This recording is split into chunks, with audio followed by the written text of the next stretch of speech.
শোলাকিয়ায় ঈদুল ফিতরের জামাতে অংশ নিল 6 লক্ষাধিক মুসল্লি। স্মরণকালের সবচেয়ে বড় ঈদুল ফিতরের জামাত অনুষ্ঠিত হয়েছে কিশোরগঞ্জের ঐতিহাসিক শোলাকিয়া ঈদগাহ ময়দানে। সর্বোচ্চ সতর্কতা ও নিরাপত্তার মধ্য দিয়ে প্রতি বছরের মতো এবারও দেশের সর্ববৃহৎ ঈদুল ফিতরের জামাত অনুষ্ঠিত হয়েছে এখানে। লাখো মুসল্লির সমাগমে ঈদ জামাত পরিণত হয় জনসমুদ্রে। সোমবার 31 মার্চ সকাল 10টায় শোলাকিয়ায় 198তম ঈদুল ফিতরের জামাতে ইমামতি করেন জেলা শহরের বড় বাজার মসজিদের খতিব মুফতি আবুল খায়ের মোহাম্মদ সাইফুল্লাহ।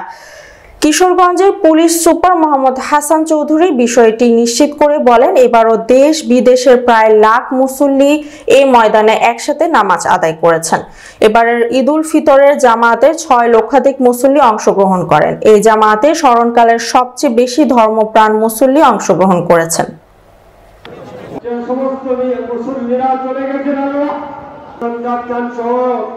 এই এলাকার যারা এই মাঠের মধ্যে জায়গা জমি দান করেছে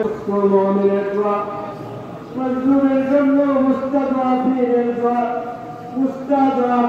জন্য আল্লাহ তাআলা আমাদের সাথে হাত তুলেছেন। শিশুরা সাদা পরিবারে তুলে আমাদেরকে মাফ করে দাও।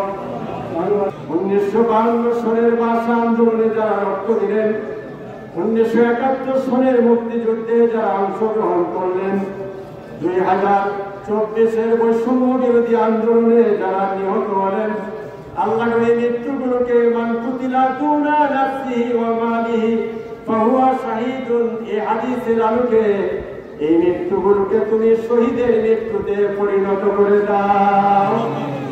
আল্লাহ তাআলা আমাদেরকে এই বাংলাদেশকে তুমি শান্তিপূর্ণভাবে শৃঙ্খলার সাথে ধর্ম নির্বিশেষে বসবাস করার তৌফিক তুমি ইনায়াত করে দাও।